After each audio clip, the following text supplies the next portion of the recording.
today?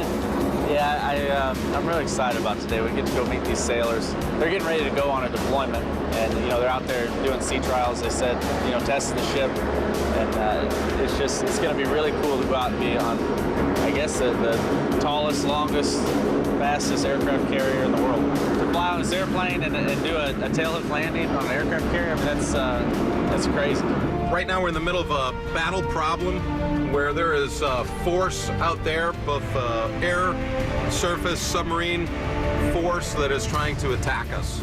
And what we're doing is defending not only the strike group, all the strike group assets, but also ourselves. Commissioned in 1961, the Enterprise has 8 reactors and was the first nuclear-powered aircraft carrier in the world. The sailors aboard are proud of the ship's history and serious about their future.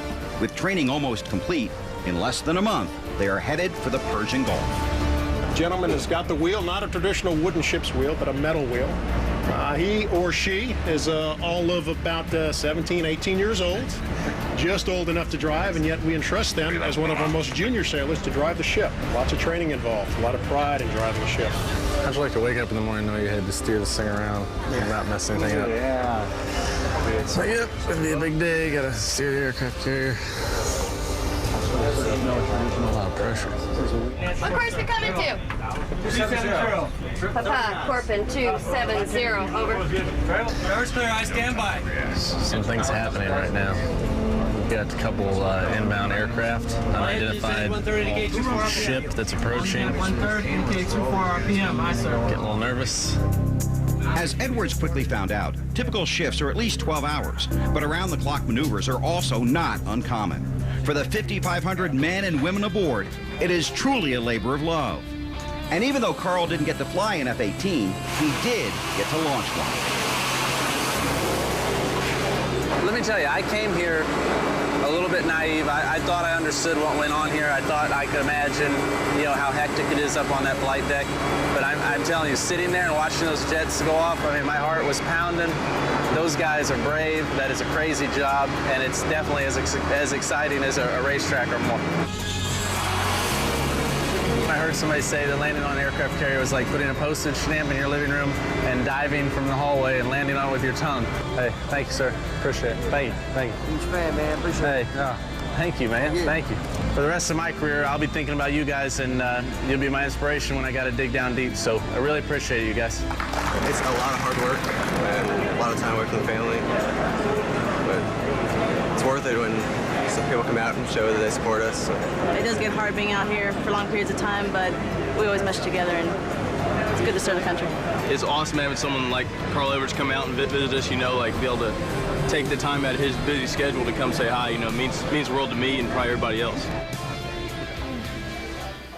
Carl Edwards was almost late for this interview because you were back inside your hauler watching this, but you're just grinning from ear to ear because of the Top Gun music, right? Yeah, that was just a blast. I can't thank everyone from the USS Enterprise enough. We had so much fun.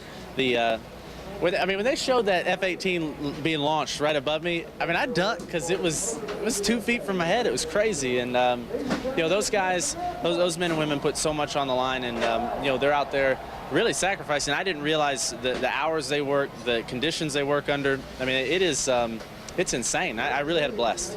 I heard you tell somebody that was one of the top 3 things that you've ever done, but I've also heard that you have a list of the top 100 things that you want to accomplish. Can you take us through what a couple of those things are? No, I've got some things I definitely want to do, in my life, and I get to do, I get to race and race these awesome race cars a lot, and that is unbelievable.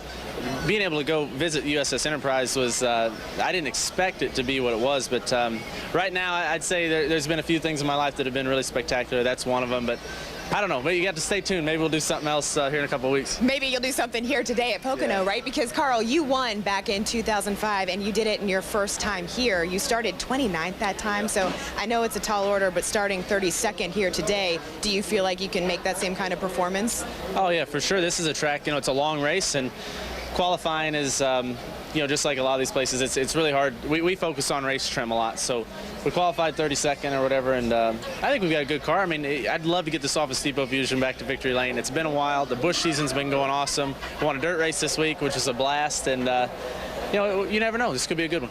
Last question for you, but you also won the Busch race last night, and you got a third guitar because you won at Nashville. Are you really giving it to your fellow driver, David Reagan's older brother? Yeah, Adam Reagan's awesome.